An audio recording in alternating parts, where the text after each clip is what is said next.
A good mix can make or break your beat as a music producer. I've seen firsthand one producer play one beat that was much better than another producer's beat, but the other producer's beat had a much better mix. It's a bad feeling, and I've seen the look of embarrassment on producers' faces. So today, I'm gonna give you the 5 basic mixing tips that you need as a music producer to make your beats sound better and hit harder. You ready? Let's get into it.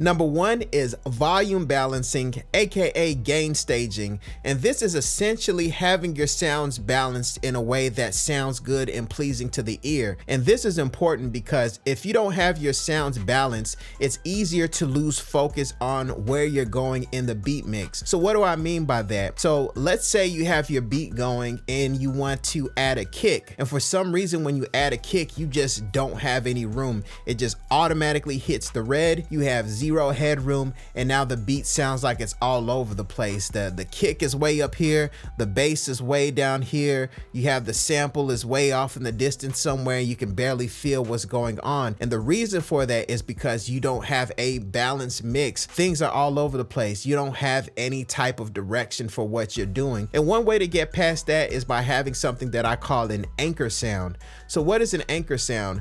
This is a sound within your beat that you know exactly what dBs that is hitting in your mixer when it comes time to actually mix your beat. For me, I like to use my kick as my anchor sound. That means that whenever I'm balancing the sounds in my beat, I always know that my kick is hitting this point in the mixer. So if let's say I want to balance, or I'm moving my slider and I'm trying to get the sample to fit right in the beat, I know my kick is at this point, so when I pull up the sample, I know where that sample needs to be in relation to that kick. When I add in some strings, I know where the strings are going to be in relationship to that kick. If I want to add a snare, a hi-hat, all these different elements within my beat are going to work in relationship to the kick, so I'm not totally lost when it comes to balancing my beat mix. I know where the percussions are going to be at, I know where the hi-hats are going to be at, I know where everything's going to be at, so that way I know how to balance everything. It's like kind of like having the reset button on your GPS on your phone. I can always tap that button to know exactly where my car is at, so I always know where I'm going. It's kind of like my North Star, because once you have a balanced beat, once you have everything feeling good, it makes the process of mixing the beat much better. And so many things, so many mistakes of mixing your beat originate with bad volume balancing. The second mixing tip is to have high quality speakers or headphones. I've noticed that some of the producers in my Heat Check live beat review show,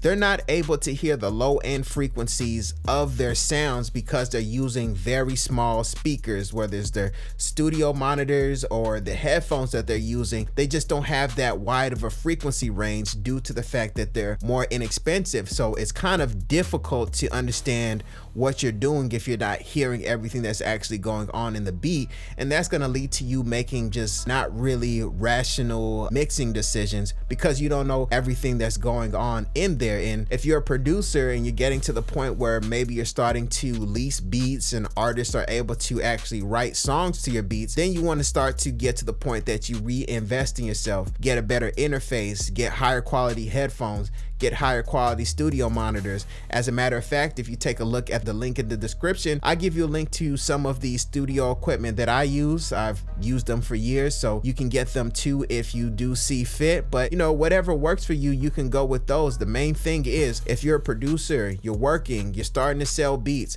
make sure you reinvest in yourself so you can start to elevate your beat mixes. And one of the things that could be holding you back as a producer getting high quality beat mixes is your headphones. Having cheap headphones, having cheap studio monitors, you can't really hear everything that's going on, and that's going to prevent you from having high quality beat mixes. All right, number 3 is no headroom. So there seems to be some type of trend going on in the music production world, because I notice it super frequently, especially every week within my Heat Check live beat review show, which you can check out in the description. It's that digital distortion that comes from just blasting your sounds totally into the red within the mixer mixer of your DAW, causing that harsh, brittle, digital distortion sound. And sometimes I even wonder if some producers even recognize that. So one thing you want to do as a producer, if you have a hard time recognizing digital distortion, is to listen to instrumentals of, industry beat mixes. Listen to how smooth the top end sounds. Listen to how polished and pleasing to the ear it sounds.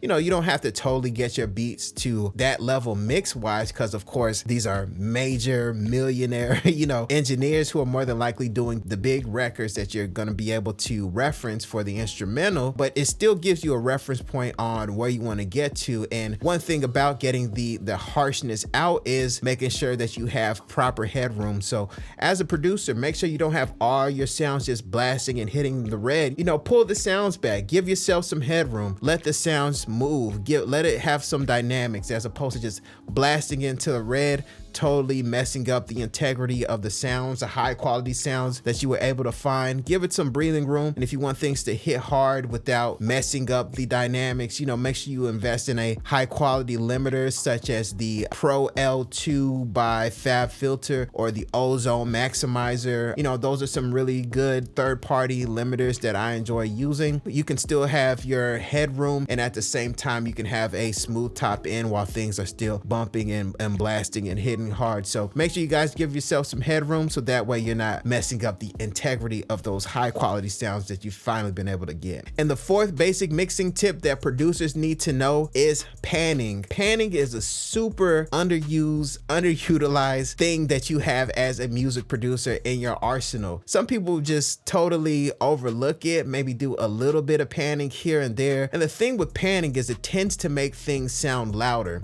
So you can pan, let's just say, a shaker one way and a hi-hat another way, creating this kind of balance on the left and right side.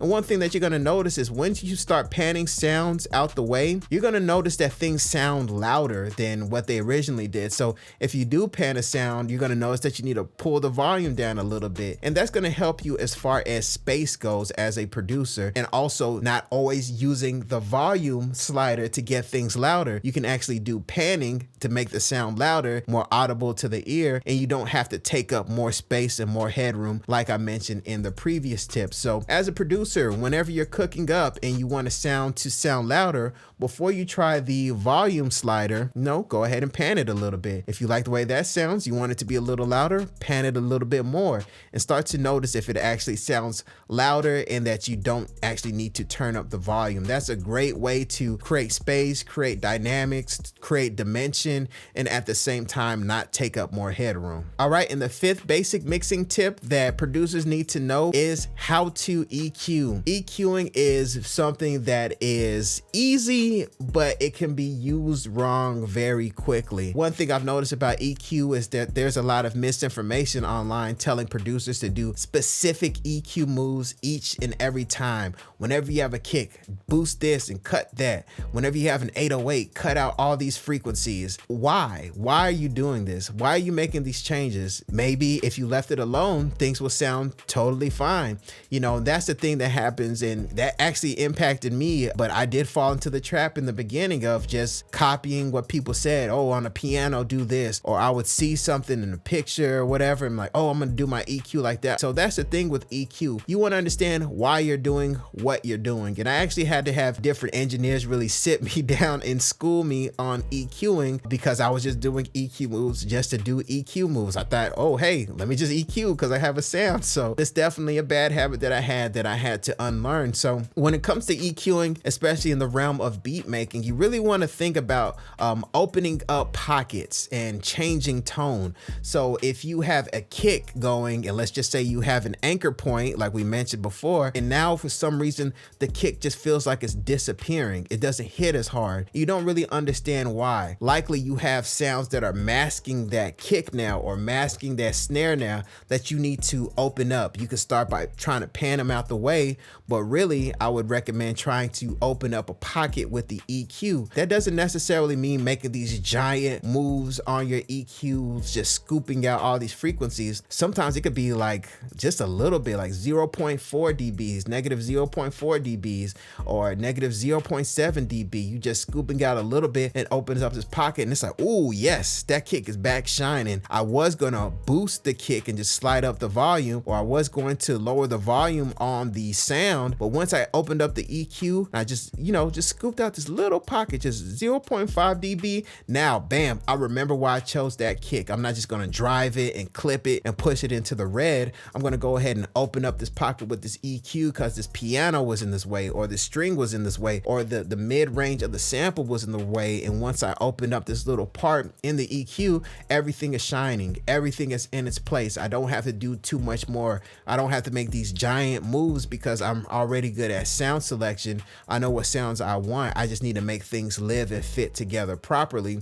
And understanding EQ is a great way to do that, whether it's, once again, opening up pockets, taking off some of the top end on different sounds to make them sound darker, taking off some of the low end on sounds to make them feel a bit lighter. You don't have to do major moves to make major changes and major improvements to your sounds. And as a matter of fact, if you want some tools, make sure you go to DesmondASounds.com to check out some of my FL Studio Patcher plugins. Those are going to be great ways to help you out as well if you're an FL Studio user. And also check out my free guide, 7 Steps to a Better Sound and Beat Mix. It's a free guide that you can check out to help you become a better beat mixer, so you can have higher quality instrumentals to help yourself get your beats sold and to get placements and to get fire songs written to them. I hope you enjoyed that video. If you did, make sure you hit like and subscribe. My name is Desmond A, and I'll be back with more great videos. Peace. Desmond A.